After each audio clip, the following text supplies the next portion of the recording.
Get in, bestie, we're locking in on main character energy.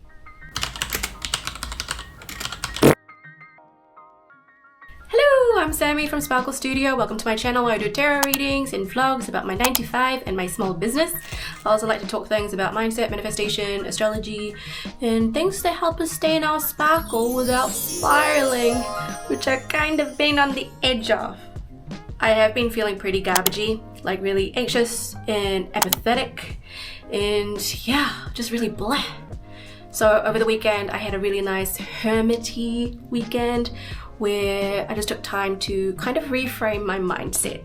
I know what works for me, the tools, the modalities that help me get out of a funk, to help me embody my best self. That's my focus this week. And I know they work, like self-concept work works. It has brought in some really crazy, beautiful manifestations in my life. But right now, it's not so much the end goal manifestation. I just want my baseline to be I want the journey to be so delicious that the manifestation, the end goal, is just a cherry on top. So yeah, come along with me while we get ourselves out of this funk and do all the things. So today, before we even start on doing the big like mindset shifts and full embodiment, my body right now just needs to feel safe. I just need to get this really grounded baseline. So we're just back to basics. So hydration, nourishing myself and getting some outside time, some movement. So we're gonna go for a hot girl walk.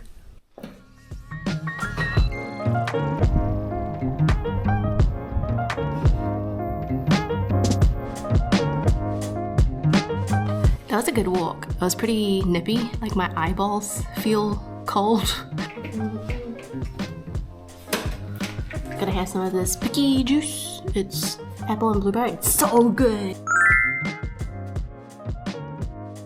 Come with me as I realign to my future self. It's Delulu being the Sululu. It is literally just embodying the habits, the feeling, the energy of your future self now. Being her now. I'm snapping myself out of it. We're refocusing.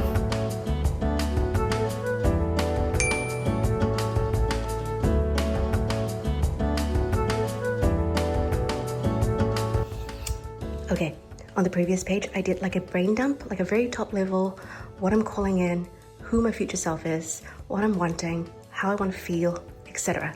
And now we're gonna get a bit more granular. So I like to do this like get to know me page. Here are the questions. You can put whatever questions you want and then fill it out.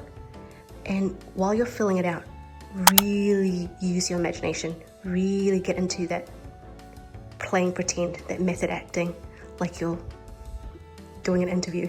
And then from there, with the answers, we're gonna do a Pinterest vision board.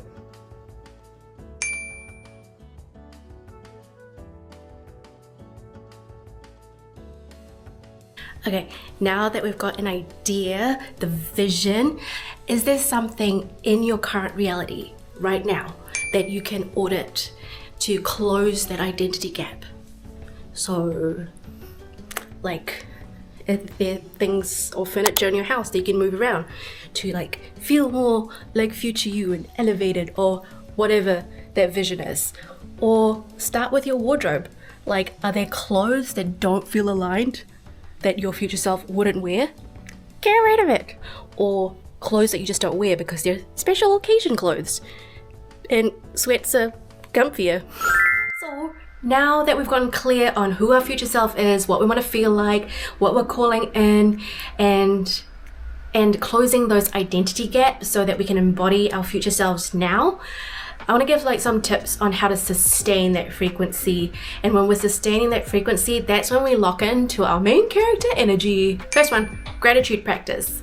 It's literally rewiring your neural pathways so that we scan out for how and why life is beautiful and working in our favor. We're training our brain to seek out evidence of our wins, our future self coming into fruition. Our reticular activating system, our brain's filter, its primary function is to filter out all the millions of pieces of information that gets thrown at us every day and highlight what's important. And because we're human, we are wired to have a negative bias because our brain's just trying to protect us from danger and risk, but we can train and build out new neural pathways to scan out for the good stuff too, not just the shitty things. In turn, we will be able to see more opportunities and just evidence of why things are going right. And that's the mechanic behind lucky girl syndrome.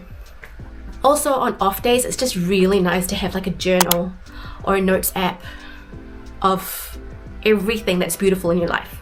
Really good practice. The more reps you do, the stronger that new neural pathway is going to be. 2, method acting. It's really tricky to sustain the embodiment of your future self 24/7 because like life is lifey, and also on off days, all of that just goes out the window. A good trick that I use is using pockets of time when you're doing like pretty like mundane tasks to method act as your future self, to just like show up as this future version of yourself. So like when you're putting your makeup on, getting dressed, washing the dishes, typing out an email, going for a walk, those hot girl walks, use those. Really drop in and imagine being your future self. Go on those walks as though you're the person who already has everything that she wants. Living from the end, as Neville Goddard likes to say. So pockets of time, do method acting. 3, identity anchors. So I like to wear my rainbow gems necklace. I made it, by the way. And this is a reminder that my soul is technicolor, especially on days that feel grayscale. It's like my talisman. You don't have to go out and buy something new. Just use something that you have, something that you like, and infuse it with intention. Make it magical. At the core of it, that's what magic is, intention. So infuse your magic into things. And the final thing I'll say is just have fun with it. The self-concept work should be putting you in a feel-good state. So we're not grasping onto our future self with a sense of like urgency and anxiety and lack. We are just borrowing our future self's magic now. That was my week of realigning to my future self, and so I can embody my main character energy-ness and get out of a funk. Am I out of my funk yet? No. No. But it's helping. It really is helping, just coming back to myself. And if I feel like I'm spiraling, go back to basics. Ground myself, look after myself. Oh, sleep hygiene, that's another thing that's really important. Basics, realign, embody. So yeah, every time I tap back into my future self, I know that's just a version of me that already exists in some timeline, and I'm borrowing that energy to help me feel more aligned and closer to that path. And then I'm surrendering the outcome, because the journey part is what I'm focusing on right now, because I want that to be absolutely delicious. Like I said, like the manifestation is just the cherry on top. The rest of it is the cake. Well, that is me for this week, and I hope to see you next week. Next week's a travel vlog because we're going to Sydney for work. I'll see you then. I'll catch you later. I love you. Bye.